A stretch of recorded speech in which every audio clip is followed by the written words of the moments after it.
this time. And Carl Edwards from the back all day to the lead with 1 to go. 3 Chevys and 1 Ford. And it doesn't matter now. Your friends are where you find them. And they got back Carl Edwards. Now, I don't know if they can catch him. What we've seen today, 2 cars get that big elite run on them. I don't know that the 39 and the 88 can catch him.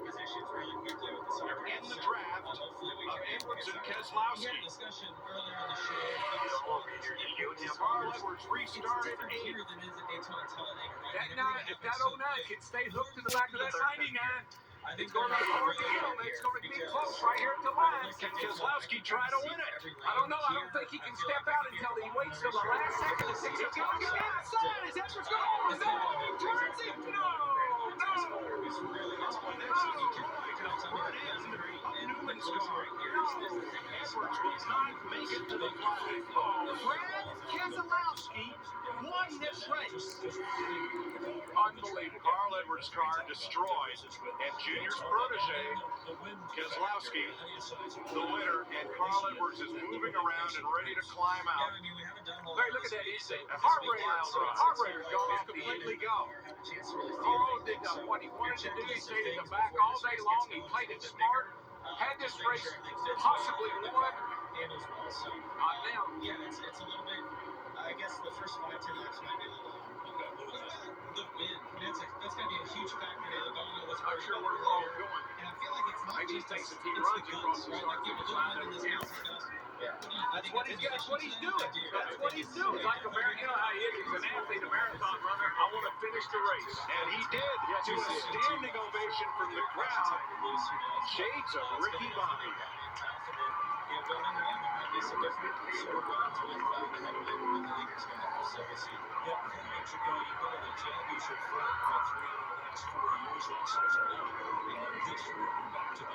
Don't you know, Larry, that James Finch is feeling the tide right there.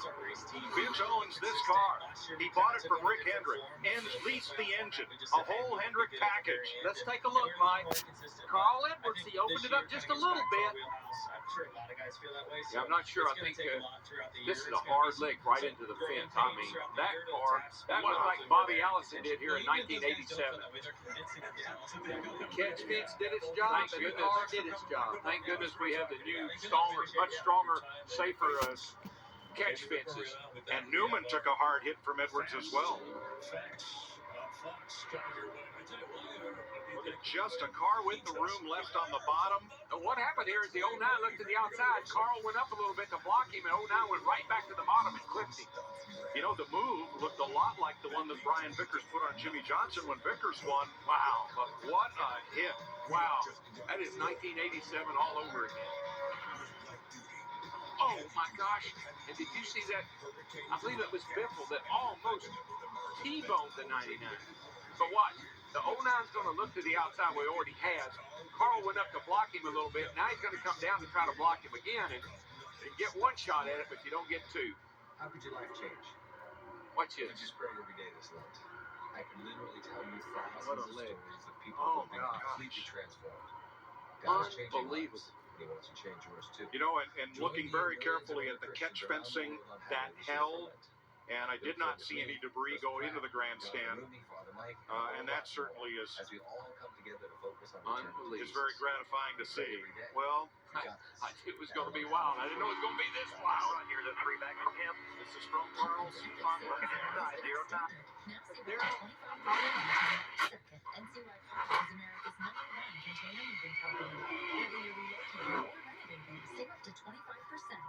And from Dale Jr. You're so much more than just a man. You're going there. But Daryl, I want to ask you on air, because I did not see Brad Keselowski do anything wrong there.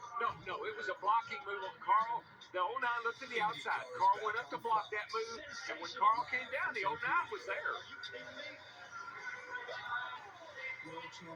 Another first-time winner at Talladega. Here's the cool-down lap.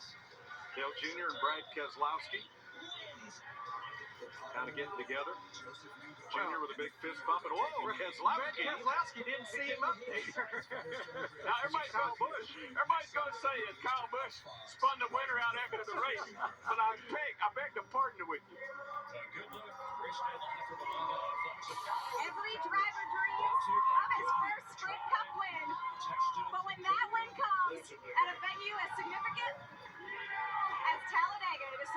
So.